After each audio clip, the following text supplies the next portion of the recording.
नमस्कार दोस्तों, आप सभी का हमारे राजस्थान जिला दर्शन ऑनलाइन क्लास में स्वागत है। आज हम राजस्थान जिला दर्शन की क्लास को वापस प्रारंभ कर रहे हैं, जिसके अंतर्गत आज हम एक ऐसे ज़िले के बारे में अध्ययन करेंगे जिसे हम राजस्थान का प्रवेश द्वार, राजस्थान का पूर्वी द्वार कहते हैं। और वह ज़िला है अपना भरतपुर। कौन सा ज़िला है? भरतपुर है। भरतपुर को अपन क्या कहते हैं? राजस्थान का प्रवेश द्वार।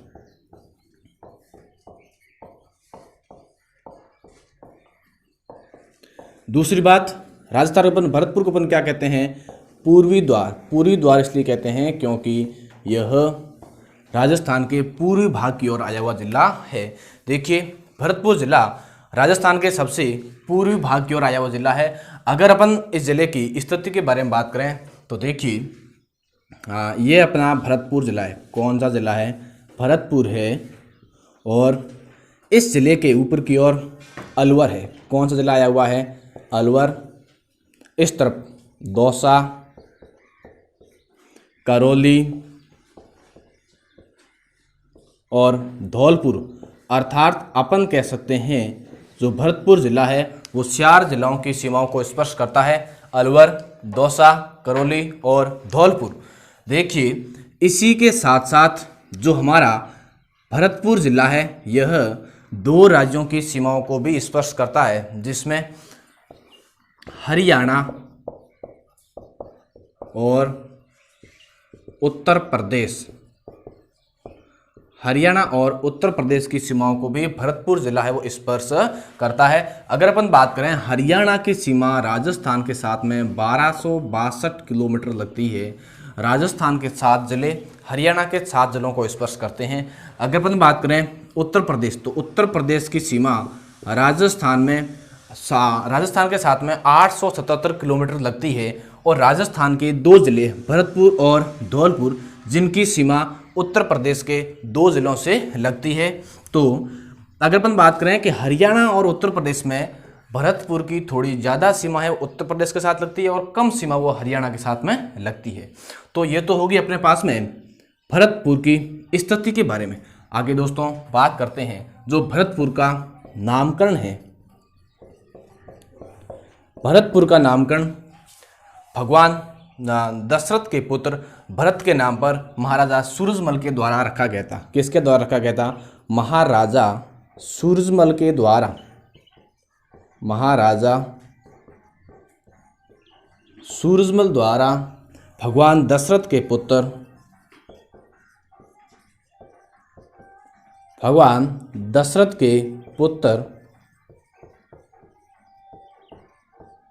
भरत के नाम पर इसका नाम है वो भरतपुर रखा गया। देखिए दोस्तों, भरतपुर के अंदर, भरतपुर राजस्थान का एकमात्र जिला है जहाँ पर जाटों का आधिपत्य रहा है। जहाँ पर किसका आधिपत्य रहा है? जाटों का राज रहा है। अगर मैं इसके अंदर जाटों के गोत्र की बात करूं तो वो थे सिनसिनवार। सिनसिनवार गोत्र के जाटों का यहाँ पर राज था। कहाँ पर? भरतपुर के अंदर। अगर दोस्तों थोड़ी सी बात करते हैं भरतपुर के अंदर, भरतपुर का परिवहन कोड। भरतपुर का परिवहन कोड कितना है? 5 RJ05। भरतपुर का परिवहन कोड कितना है? RJ05। अगर अपन RJ04 की बात करें तो अपना बाड़मेर, RJ03 की बात करें बांसवाड़ा, RJ02 की बात करें अलवर और RJ1 है अपना अजमेर। तो ये तो होगी इनके बारे में। फिर देखिए दोस्तों, भरतपुर का शुभंकर क्या है? शुभंकर। और भरतपुर का शुभंकर है सारस। सारस पक्षी को भरतपुर की शुभंकर के रूप में घोषित किया गया है। देखिए, शुभंकर राजस्थान के वन विभाग द्वारा प्रत्येक जिले को एक वन्य जीव को शुभंकर के रूप में घोषित किया गया है, जिसमें भरतपुर का शुभंकर क्या है? अपना सारस। भरतपुर का शुभंकर क्या है? सारस है और उसका परिवहन कोड है RJ5। देखिए दोस्तों, भरतपुर जो रियासत है राजस्थान के एकीकरण के प्रथम चरण, जिसे अपन कहते हैं मत्स्य संघ। क्या कहते हैं? मत्स्य संघ। मत्स्य संघ के अंदर 4 रियासतों को मिलाकर 4 रियासतों को मिलाकर मत्स्य संघ का निर्माण किया गया, जिसके अंदर भरतपुर सम्मिलित थी। तो वो 4 रियासतें कौन कौन थी? एक तो थी इसमें अलवर, दूसरी भरतपुर, तीसरी करौली और चौथी थी धौलपुर। अर्थात अलवर, भरतपुर, करौली और धौलपुर, इन 4 रियासतों को मिलाकर कौन से संघ का निर्माण किया गया था? मत्स्य संघ का निर्माण किया गया था। और एक भरतपुर को पर्टिकुलर जिले का दर्जा है वो कब दिया गया था? भरतपुर को जिले का दर्जा 15 मई 1949 को दिया गया।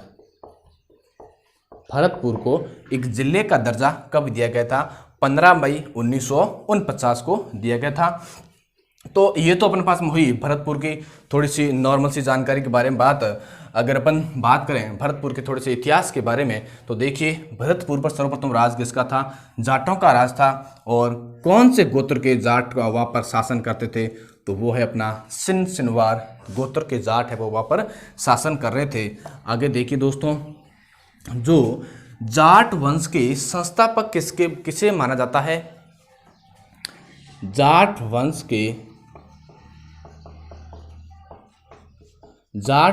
के संस्थापक माना जाता है सूडावन को। किसको? सूडावन को भरतपुर में जाट वंश के संस्थापक के रूप में माना जाता है। और सूडावन के द्वारा ही भरतपुर में जाटों को सर्वप्रथम एक सैनिक दृष्टि से एकत्रित करने का प्रयास भी किया गया था। और देखिए सूडावन के द्वारा औरंगजेब के पुत्रों के बीच में उत्तराधिकारी युद्ध को लेकर बहादुर शाह प्रथम का भी साथ किसके द्वारा दिया गया था? सूडावन के द्वारा दिया गया था। फिर देखिए जाट वंश के वास्तविक संस्थापक के रूप में बदन सिंह को जाना जाता है। जो सूडावन है अपने पुत्रों के जमीन विवाद के कारण आत्महत्या कर लेते हैं और अपन जाट वंश के वास्तविक संस्थापक किसे मानते हैं? बदन सिंह को। भरतपुर में जाटों के वास्तविक संस्थापक किसे माना जाता है? बदन सिंह को माना जाता है। देखिए बदन सिंह बहुत ही इंपॉर्टेंट व्यक्ति है भरतपुर के अंदर, जिन्होंने डीग के अंदर वहाँ पर जल महलों का भी निर्माण करवाया था। किसके द्वारा? बदन सिंह के द्वारा। तो अपन कह सकते हैं डीग में जल महलों का निर्माण किसके द्वारा करवाया गया था? बदन सिंह के द्वारा करवाया गया था। और देखिए बदन सिंह को एक खिताब प्राप्त था ब्रजराज। क्या नाम था? इसको खिताब प्राप्त था ब्रजराज। और ब्रजराज का जो खिताब है वो बदन सिंह को जयपुर के राजा सवाई जय सिंह के द्वारा प्रदान किया गया था। किसके द्वारा दिया गया था? जयपुर के राजा सवाई जयसिंह द्वारा इनको ब्रजराज की उपाधि है वो दी गई थी। इनके द्वारा 1730 में भरतपुर रियासत का गठन किया जाता है। किसके द्वारा? सूडावन के द्वारा 1730 में भरतपुर रियासत का गठन भी किया जाता है। और देखिए सूडावन के पश्चात सूरजमल उत्तराधिकारी के रूप में राजा बनते। बदन सिंह के पश्चात में सूरजमल है वो महाराजा बनते। आगे अपन बात करते हैं सूरजमल के बारे में। किसके बारे में? सूरजमल के बारे में। महाराजा सूरजमल। देखिए भरतपुर में जाट वंश के सबसे शक्तिशाली राजा के रूप में किसे माना जाता है? सूरजमल को माना जाता है। और इनका भरतपुर के अंदर शासनकाल की बात करें तो 1756 से 1765 तक इनका शासनकाल रहता है। ध्यान दीजिए इनके पिता का नाम था रूप सिंह। इनके पिता का नाम क्या था? रूप सिंह और इनकी माता का नाम था देवकी। माता का नाम क्या था? देवकी। ध्यान दीजिए, सूरजमल को ही जाटों के, प्लेटो जाटों के अफलातून राजा भी कहते हैं। क्या कहते हैं इन्हें? जाटों के प्लेटो। प्लेटो का अर्थ होता है बुद्धिमान व्यक्ति, और अफलातून राजा क्या कहते हैं? अफलातून राजा भी कहते हैं। अफलातून का अर्थ है सीना सोड़ा। तो जाटों के प्लेटो और अफलातून राजा भी अपन किसे कहते हैं? सूरजमल को कहते हैं। सूरजमल के द्वारा भरतपुर में 1733 को कब बनाया गया था? 1733 को लोहागढ़ दुर्ग का निर्माण करवाया गया। लोहागढ़ दुर्ग का निर्माण किसके द्वारा करवाया गया था? महाराजा सूरजमल के द्वारा 1733 के अंदर। और देखिए, जो सूरजमल जो किला है, उस किले का जो मुख्य द्वार है उसे अपन कहते हैं लोहिया पोल। क्या कहते हैं? लोहिया पोल। लोहिया पोल क्या है? लोहागढ़ किले का मुख्य द्वार। इस लोहागढ़ जो किला है, इस किले के मुख्य द्वार को अपन क्या कहते हैं? लोहिया पोल कहते हैं। देखिए, जो ये मुख्य द्वार है, ये अष्ट धातु से निर्मित दुर्ग है, अष्ट धातु से निर्मित दरवाजा है, अष्ट धातु से निर्मित। देखिए, इस द्वार के पीछे बहुत ही बड़ी कहानी है। कहानी यह है कि एक समय अलाउद्दीन खिलजी के द्वारा चित्तौड़ दुर्ग पर 1303 में आक्रमण किया गया था। कब किया गया था? 1303 में अलाउद्दीन खिलजी द्वारा चित्तौड़ दुर्ग पर आक्रमण किया गया था। और उस समय चित्तौड़ के राजा थे महारावल रतन सिंह और उनकी पत्नी पद्मिनी के द्वारा केसरिया और जौहर किया गया था। तो उस समय जब चित्तौड़ दुर्ग को अलाउद्दीन खिलजी के द्वारा जीत लिया जाता है और खिजराबाद नाम दे दिया जाता है, उसके पश्चात अलाउद्दीन के द्वारा चित्तौड़ दुर्ग का जो मुख्य दरवाज़ा है, उस मुख्य दरवाजे को ये उखाड़ कर कहाँ पे लाता है? दिल्ली। कौन लाता है? अलाउद्दीन खिलजी इस चित्तौड़ दुर्ग की जो मुख्य द्वार है, उस द्वार को उखाड़कर दिल्ली पर लाता है। और कुछ समय पश्चात खिलजी वंश का पतन होता है। उसके बाद में सैयद वंश का भी पतन, उसके बाद में लोधी वंश का भी पतन, और उसके कुछ समय बाद हिंदुस्तान में मुगल साम्राज्य की स्थापना होती है। और मुगल साम्राज्य के राजा, मुगल साम्राज्य के बादशाह शाहजहां के द्वारा लाल किले का निर्माण करवाया जाता है।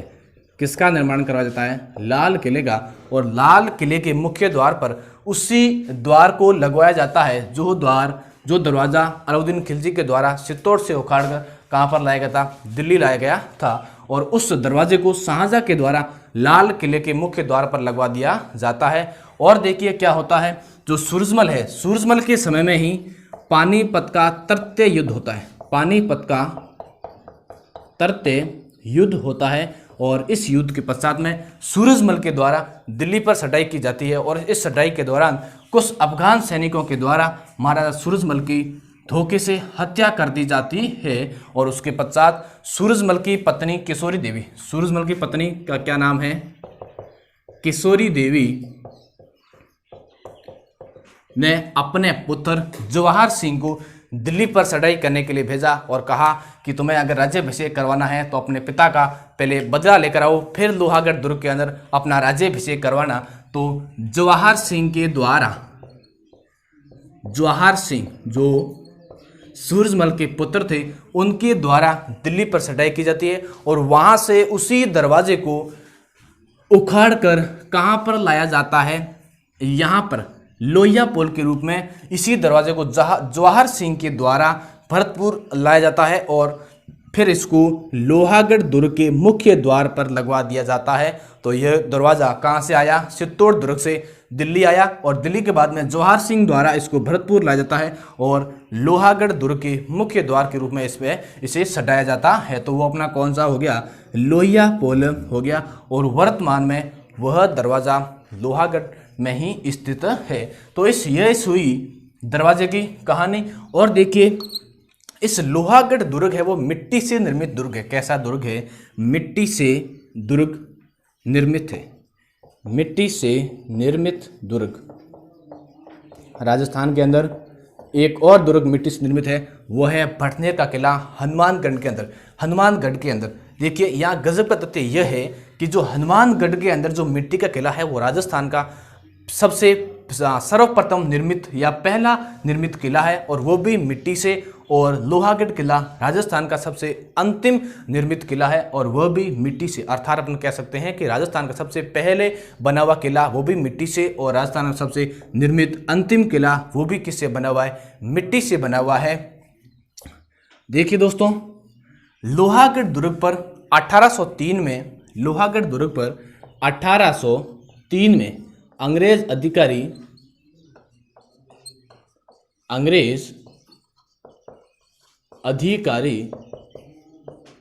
लॉर्ड लेक द्वारा आक्रमण किया जाता है।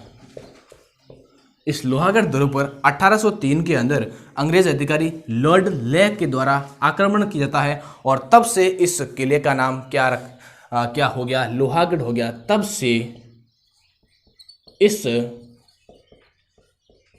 किले का नाम लोहागढ़ हो गया, लोहागढ़ हो गया। सुरक्षा की दृष्टि से बहुत ही मजबूत किला है, क्योंकि इस पर अंग्रेज अधिकारी भी नहीं जीत पाए, इसको मराठे भी नहीं जीत पाए, इस किले को अफगान भी नहीं जीत पाए। इसलिए इस दुर्ग को कहते हैं अजय दुर्ग। क्या कहते हैं? अजय दुर्ग। क्यों कहते हैं? क्योंकि यह किला किसी भी आक्रमणकारी के द्वारा नहीं जीता गया, इसलिए इस दुर्ग को अजय दुर्ग भी कहते हैं। देखिए दोस्तों, जो हमारा लोहागढ़ दुर्ग है, यह दुर्ग पारीक श्रेणी में आता। देखिए पारीक श्रेणी क्या होती है, यहाँ अपन बात करते हैं। लोहागढ़ दुर्गों की श्रेणी है पारीक श्रेणी। कौन सी श्रेणी है? पारीक श्रेणी। और जो हमारा लोहागढ़ दुर्ग है वो पारीक श्रेणी के अंदर आता है। देखिए, आचार्य शुक्र के द्वारा अपनी पुस्तक शुक्र नीति में 9 प्रकार के दुर्गों की श्रेणियों का अध्ययन किया जाता है, और जिसमें से लोहागढ़ दुर्ग है वो पारीक श्रेणी के अंतर्गत आता है। पारीक श्रेणी में क्या होता है? ऐसे दुर्ग जिसके चारों तरफ सुरक्षा की दृष्टि से खाई बनाई जाती है। क्या बनाई जाती है?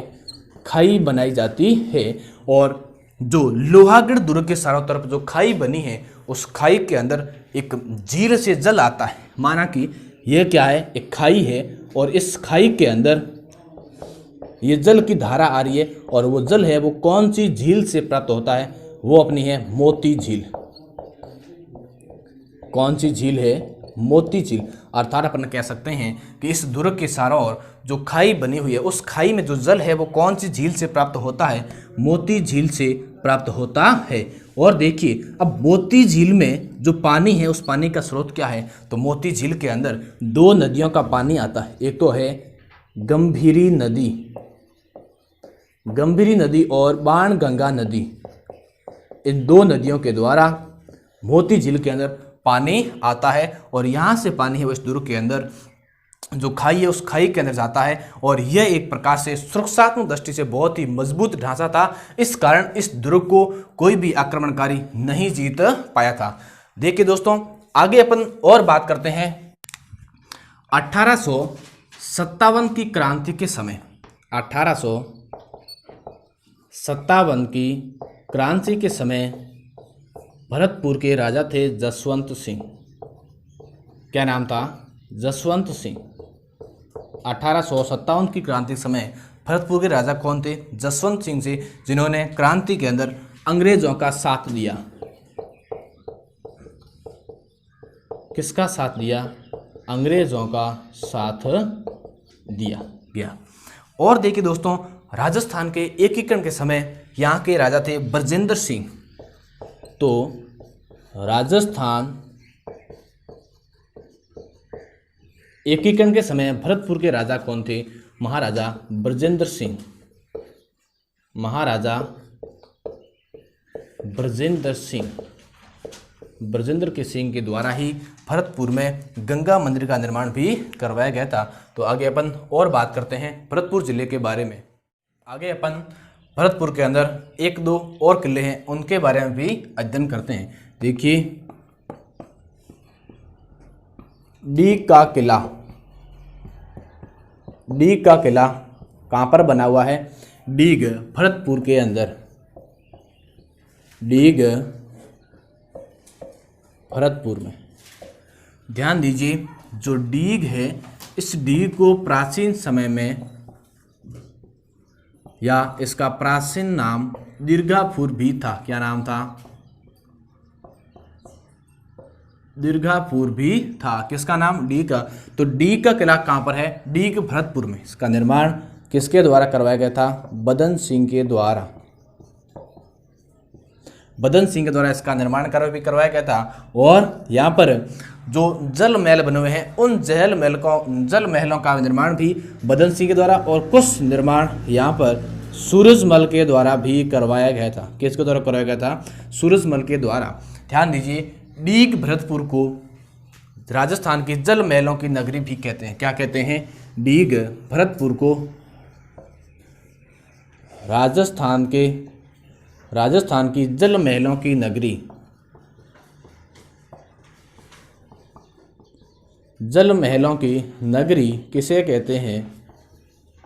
डीग भरतपुर को। यहाँ पर राजस्थान के सर्वश्रेष्ठ जल महल बने हुए। कहाँ पर? डीग भरतपुर के अंदर। यहाँ पर राजस्थान के सर्वश्रेष्ठ जल महल बने हुए हैं। कहाँ पर? डीग भरतपुर के अंदर। और देखिए, जो ये यहाँ पर सूरजमल के द्वारा कृष्ण विलास महल का निर्माण भी करवाया गया था। कृष्ण विलास महल का निर्माण भी सूरजमल के द्वारा डीग के अंदर करवाया गया था। जो यहाँ महल बने हुए, उस महल के चारों तरफ जो जल है, यहाँ का बहुत ही एक शानदार दृश्य के रूप में साबित होता है। आगे देखिए दोस्तों, दूसरा किला है बयाना। भरतपुर के अंदर बयाना बहुत ही फेमस है। बयाना का किला, अगर अपन बयाना के किले की बात करें, बयाना का किला कहाँ पर बना हुआ है? बयाना भरतपुर के अंदर। अगर इस किले के निर्माण कार्य की बात करें तो यह किला 1040 में विजयपाल के द्वारा बनाया गया था। किसके द्वारा बनाया गया था? विजयपाल द्वारा इस किले का निर्माण 1040 ईस्वी में किया गया था। यहाँ पर देखिए, ये जो बयाना का किला है, यह दमदमा पहाड़ी पर स्थित है। जो पहाड़ी पर बना हुआ, उस पहाड़ी का नाम है दमदमा पहाड़ी पर स्थित है। दमदमा पहाड़ी पर स्थित कौन सा किला है? बयाना का किला। बयाना के किले को बाणासुर का भी किला कहते हैं। क्या कहते हैं? इस किले को बाणासुर का किला या बादशाह का किला, बाणासुर या बादशाह का किला भी कहते हैं, क्योंकि इस किले के अंदर हिंदुस्तान का प्रथम बादशाह बाबर है, वो एक रात ठहरा था। देखिए, जो बयाना है, बयाना को कब्रगाहों की नगरी भी कहते हैं। क्या कहते हैं? कब्रगाहों की नगरी।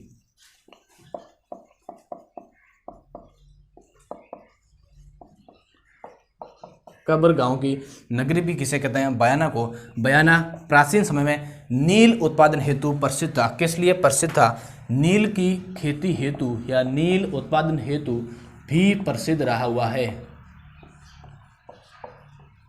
हेतु प्रसिद्ध रहा हुआ है। और देखिए, जो बयाना दुर्ग है, वह भारतीय इतिहास में गुप्तकालीन सिक्कों का सबसे बड़ा भंडार कहाँ पर मिला हुआ है? बयाना में मिला हुआ। तो अपन कह सकते हैं भारतीय इतिहास में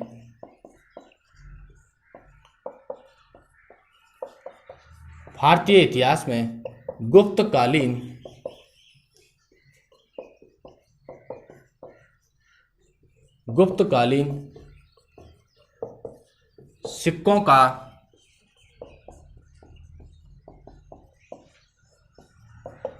सबसे बड़ा भंडार कहाँ पर मिला है? बयाना में मिला है। सबसे बड़ा भंडार यहाँ पर मिला है और इन सिक्कों पर बयाना नाम अंकित या बयाना नाम दर्ज मिला है। और देखिए दोस्तों, अगर अपन बात करें बयाना का, तो बयाना का यहाँ पर जो प्राचीन समय में इसका नाम था वो था श्रीपंथ। क्या नाम था? श्रीपंथ, या इसे शोणितपुर भी कहते हैं। क्या कहते हैं?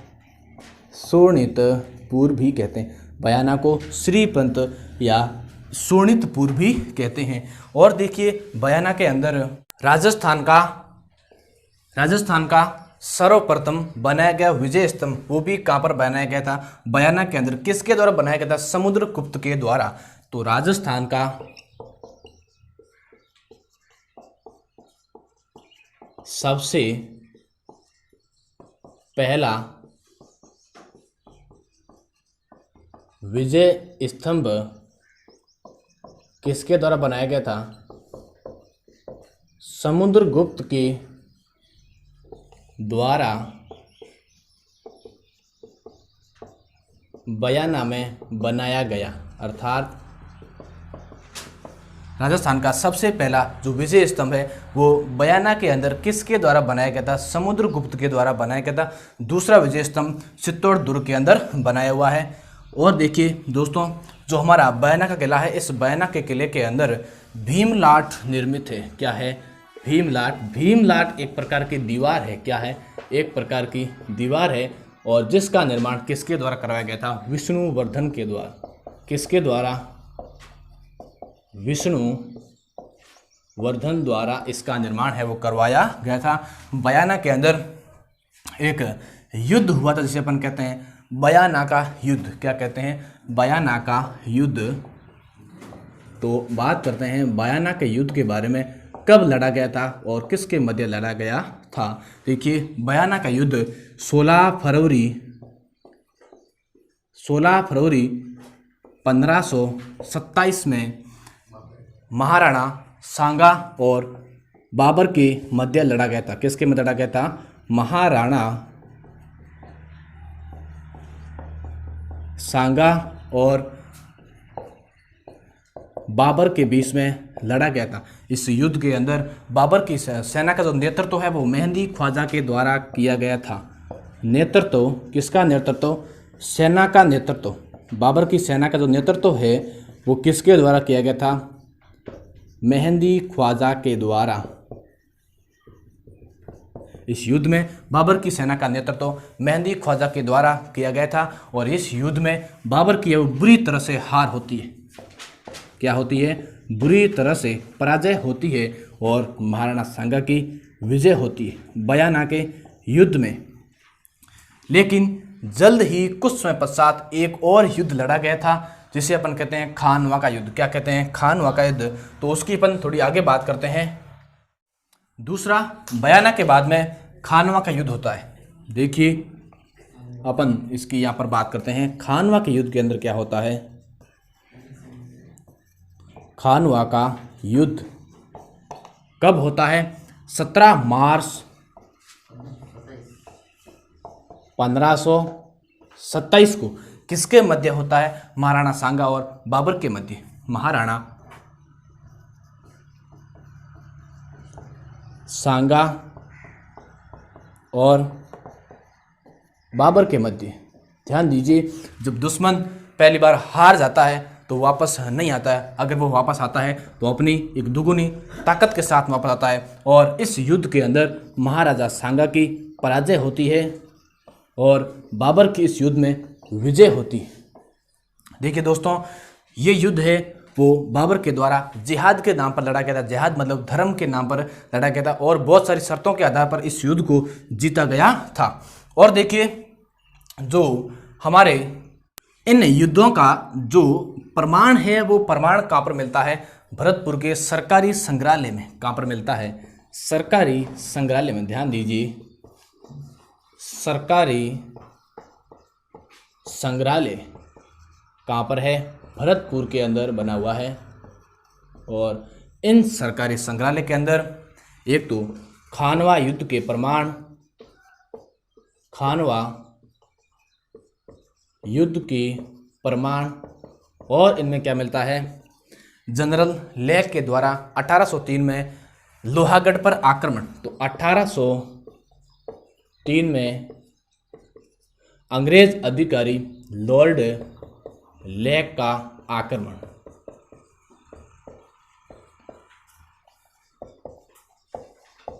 के आक्रमण के साक्ष्य भी कहाँ पर मिलते हैं, इस सरकारी संग्रहालय भरतपुर के अंदर खानवा। और 1803 में लोहागढ़ दुर्ग पर जनरल लेक के आक्रमण के बारे में। आगे दोस्तों अपन बात करते हैं कुछ मंदिर के बारे में। जैसे देखिए उषा मंदिर है,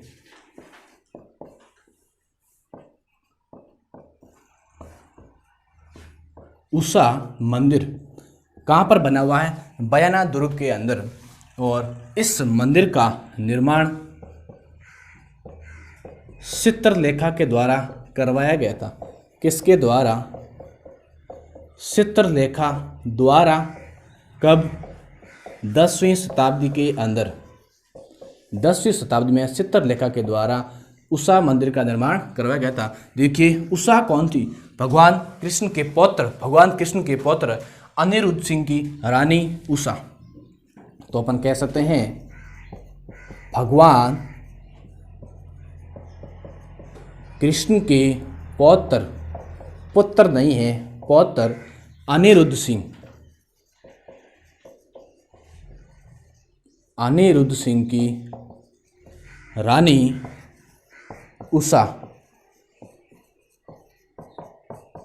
जिनका मंदिर कहाँ पर बना हुआ है, बयाना दुर्ग के अंदर बना हुआ है। किसके द्वारा बनाया गया था, चित्रलेखा के द्वारा 10वीं शताब्दी में इस दुर्ग को निर्मित किया गया था।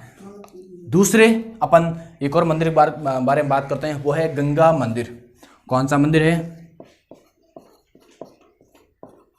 गंगा मंदिर। कहाँ पर बना हुआ है, भरतपुर के अंदर, भरतपुर में निर्मित मंदिर, जिसका नाम क्या है, गंगा मंदिर।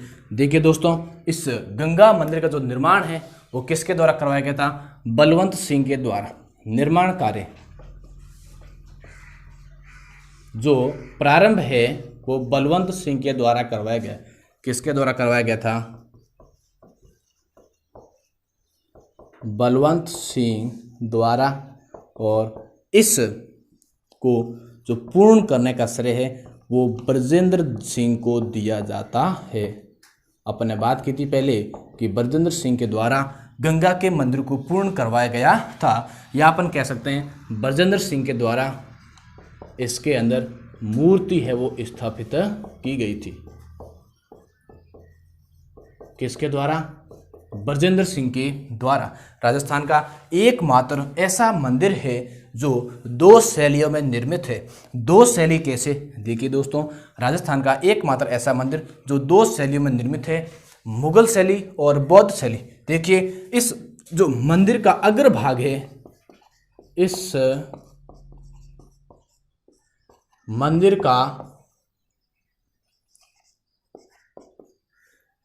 का आगे वाला भाग, अगला भाग, या अपने इसको लिख सकते हैं आगे वाला भाग। इस मंदिर का आगे वाला भाग कौन सी शैली में निर्मित है, मुगल शैली में, मुगल शैली में। और इस मंदिर का जो पश्च भाग है वो दोस्तों कौन सी शैली में निर्मित है, बौद्ध शैली में। वह बौद्ध शैली में निर्मित है। तो ये राजस्थान का एकमात्र मंदिर है जो 2 शैली में निर्मित है, 2 शैली में निर्मित, मुगल और बौद्ध शैली में। गंगा मंदिर कहाँ पर है, भरतपुर के अंदर। निर्माण कार्य शुरुआत कर दी बलवंत सिंह के द्वारा, और इसमें मूर्ति स्थापित या इस दुर्ग को, इस मंदिर को पूर्ण किसके द्वारा करवाया गया था, ब्रजेंद्र सिंह के द्वारा। एक और मंदिर की अपन बात करते हैं, जैसे लक्ष्मण मंदिर। अब अपन बात करते हैं भरतपुर जाट राजवंश के कुल देवता के बारे में, लक्ष्मण जी के बारे में। देखिए इनका मंदिर कहाँ पर बना है, भरतपुर के अंदर, जिन्हें क्या कहते हैं, जाट राजवंश के कुल देवता, जाट राजवंश के कुल देवता के रूप में किसे जाना जाता है? लक्ष्मण जी को। राजस्थान में निर्मित एकमात्र लक्ष्मण जी का मंदिर कहाँ पर है? भरतपुर के अंदर। तो राजस्थान में निर्मित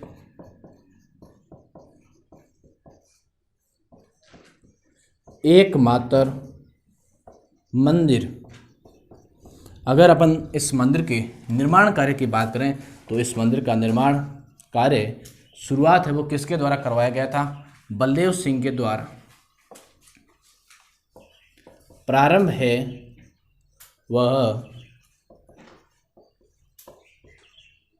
महाराजा बलदेव सिंह के द्वारा और इसको पूर्ण करवाने का श्रेय है वो बलवंत सिंह को दिया जाता है। महाराजा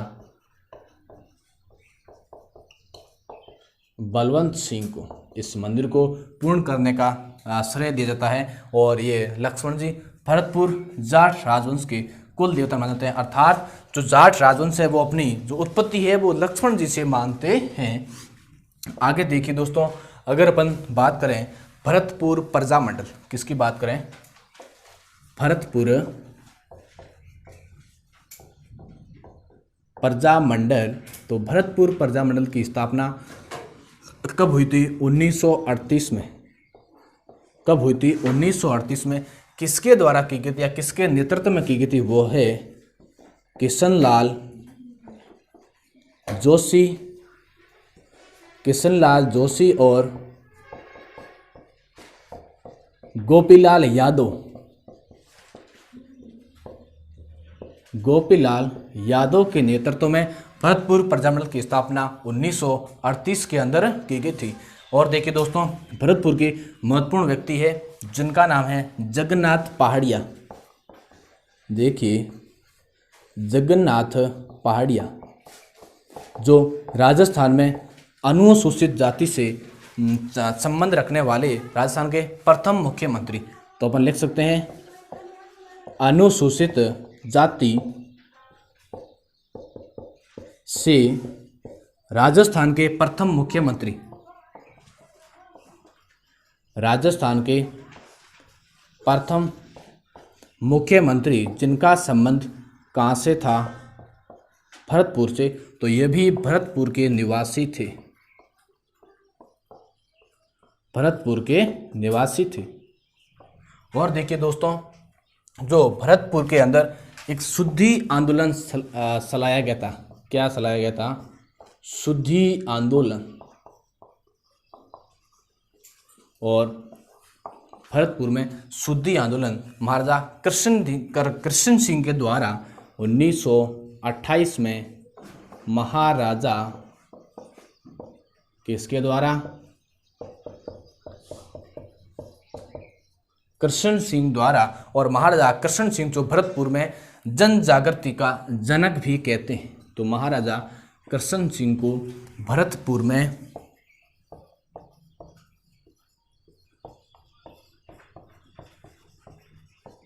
जन जागृति का जनक भी कहते हैं। किसे कहते हैं? महाराजा कृष्ण सिंह को। अब अपन भरतपुर के कुछ मेलों के बारे में बात करते हैं, जिसमें सबसे पहला मेला है गंगा दशहरा मेला। गंगा दशहरा मेला कहाँ पर आयोजन होता है? कामा भरतपुर के अंदर। कामा भरतपुर में गंगा दशहरा मेला का आयोजन होता है। अगर मैं दोस्तों बात करूं दशहरा मेला, केवल दशहरा मेला कोटा के अंदर। अगर मैं बात करूं दशहरा महोत्सव तो कहाँ पर जाता है? जयपुर के अंदर। दशहरा महोत्सव का आयोजन कहाँ पर होता है? जयपुर के अंदर। दूसरा अपना मेला है बसंती पशु मेला। बसंती पशु मेला। और आगे अपन बात करते हैं बजरंग पशु मेला। बजरंग मेला कहाँ पर आयोजित होता है? भरतपुर के अंदर। जवाहर प्रदर्शनी। जवाहर प्रदर्शनी का भी आयोजन कहाँ पर होता है? भरतपुर के अंदर। ब्रज महोत्सव।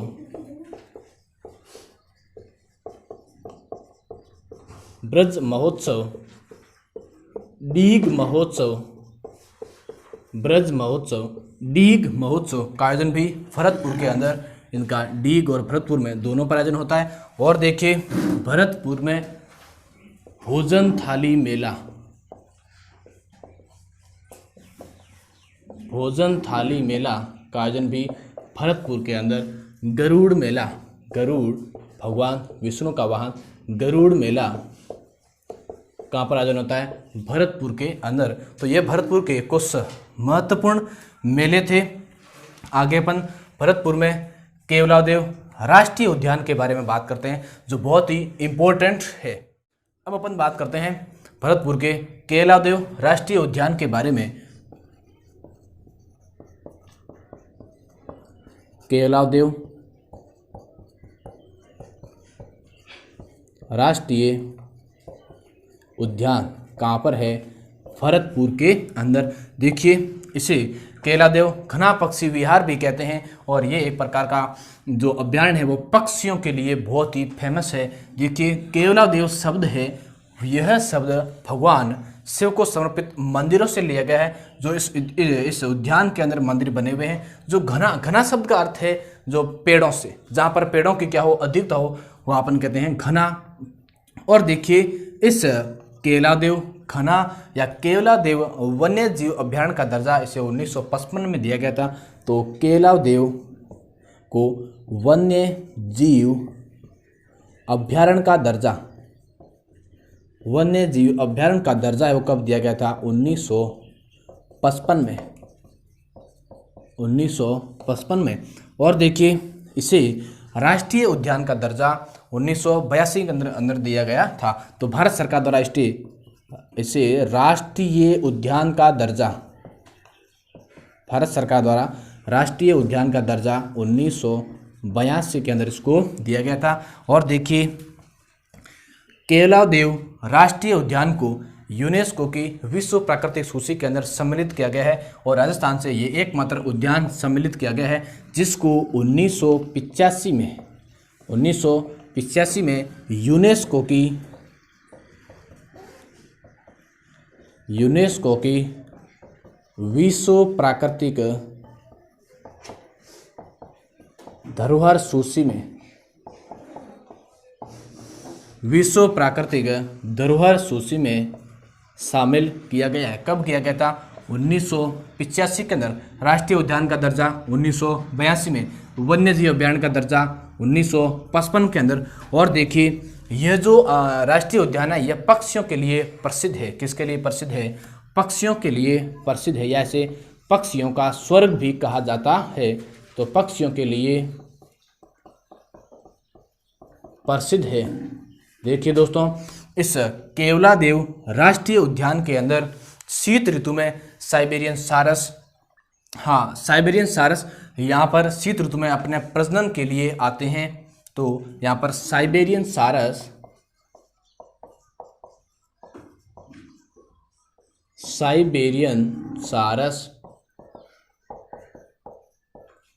शीत ऋतु में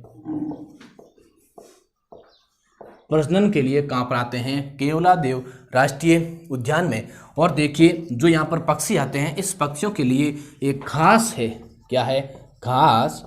और उस घास का नाम है एंसा घास। कौन सी घास है? एंसा घास। और इस एंसा घास के अंदर ये पक्षी फंस कर मर जाते हैं। इन पक्षियों के लिए हानिकारक घास है वो है एंसा घास, जिसके अंदर ये पक्षी है वे सारे फंस कर मारे जाते हैं।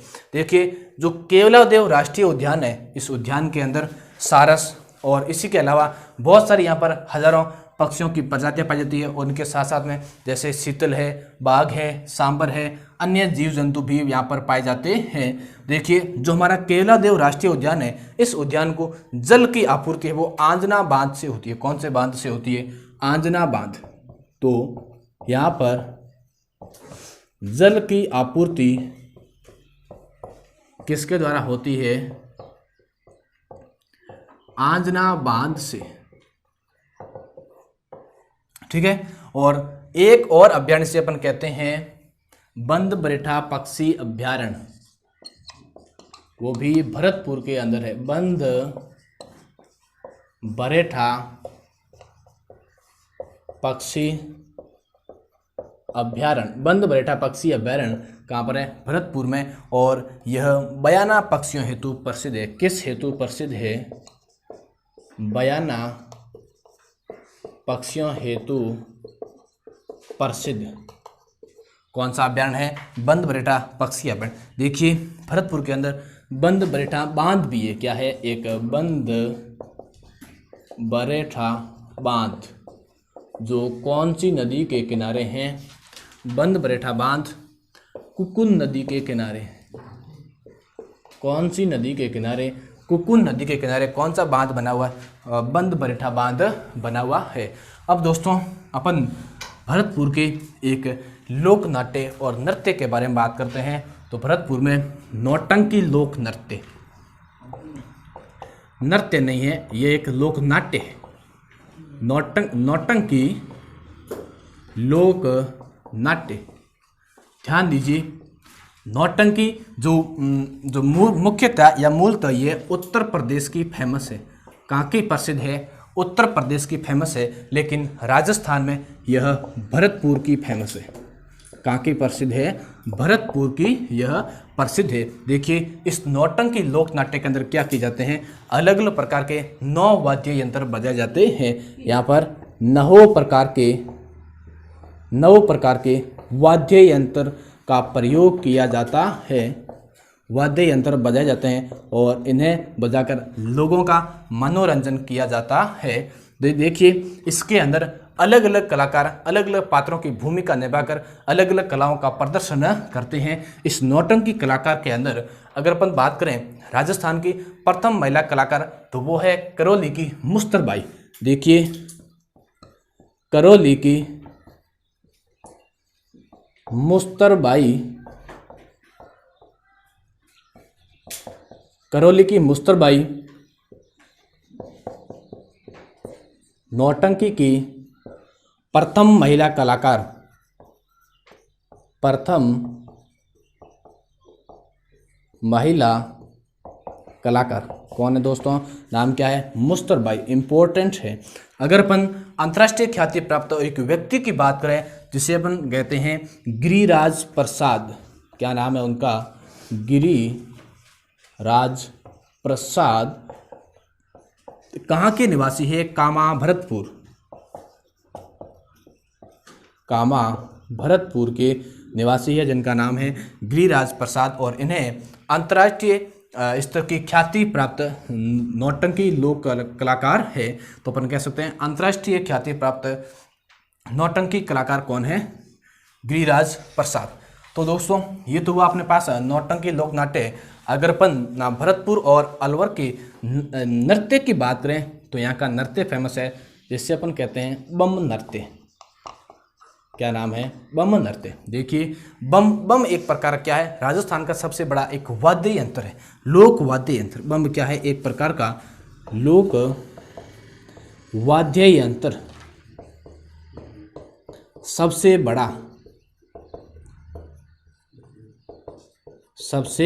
है। और ये जो बम नृत्य है यह भरतपुर के साथ साथ में अलवर का भी प्रसिद्ध है। अलवर का भी क्या है? यह नृत्य प्रसिद्ध है। और इस नृत्य के अंदर क्या किया जाता है? फाल्गुन माह में बम रसिया गानों के साथ में इस नृत्य का आयोजन किया जाता है। अगर दोस्तों अपन बात करें भरतपुर के अंदर भाषा की, तो भरतपुर के अंदर 2 भाषाएं, मेवाती और ब्रज भाषा। तो भरतपुर में 2 भाषा का प्रचलन है। एक तो है मेवाती और दूसरी है ब्रज। उत्तर प्रदेश के नज़दीक पड़ने के कारण यहाँ पर ब्रज भाषा का भी प्रभाव है। और ये मेवाती भाषा है, यह अलवर और भरतपुर में भी बोली जाती है। तो यहाँ पर कौन सी भाषा होगी?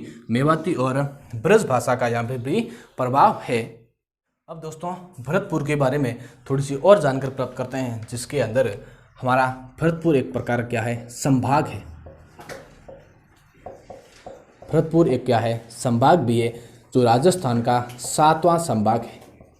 7वां संभाग, सबसे छोटा संभाग, सबसे छोटा संभाग कौन सा है? भरतपुर है। देखिए भरतपुर संभाग के अंदर 4 जिलों को सम्मिलित किया गया है। वो 4 जिले कौन कौन से हैं? देखिए भरतपुर, करौली, भरतपुर, करौली, सवाई माधोपुर और दूसरा जिला अपना कौन सा है? धौलपुर। कौन सा जिला है? धौलपुर। तो भरतपुर, करौली, सवाई माधोपुर और धौलपुर, इन चारों जिलों को मिलाकर भरतपुर संभाग का निर्माण किया गया था।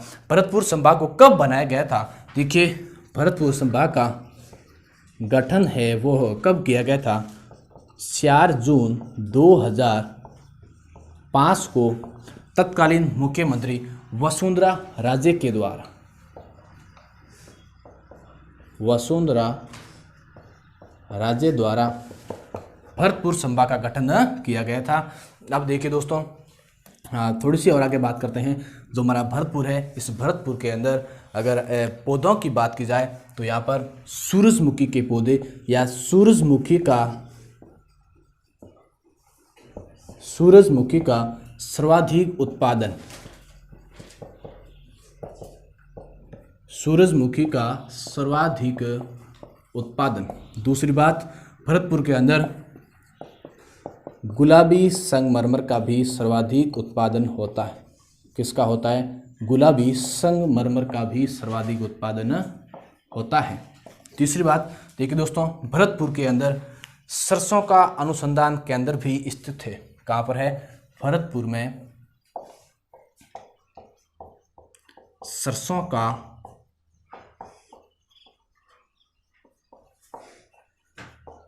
अनुसंधान केंद्र भी स्थित है और वह कहाँ पर है? सेंवर भरतपुर। कहाँ पर है? सेंवर भरतपुर। देखिए भरतपुर हमारे राजस्थान का पूर्वी जिला होने के कारण भरतपुर में राजस्थान में NH11 का प्रवेश, नेशनल हाईवे 11 का प्रवेश राजस्थान में NH11 का प्रवेश भी कहाँ से होता है? भरतपुर से ही होता है। तो ये अपन ने भरतपुर के बारे में काफ़ी जानकारी प्राप्त की। भरतपुर का इतिहास, इनकी भौगोलिक विशेषताएं और इनकी कला संस्कृति के बारे में अध्ययन किया। आगे अपन एक और नए जिले के साथ में मिलते हैं। आज का यही, थैंक्स, ऑल द बेस्ट।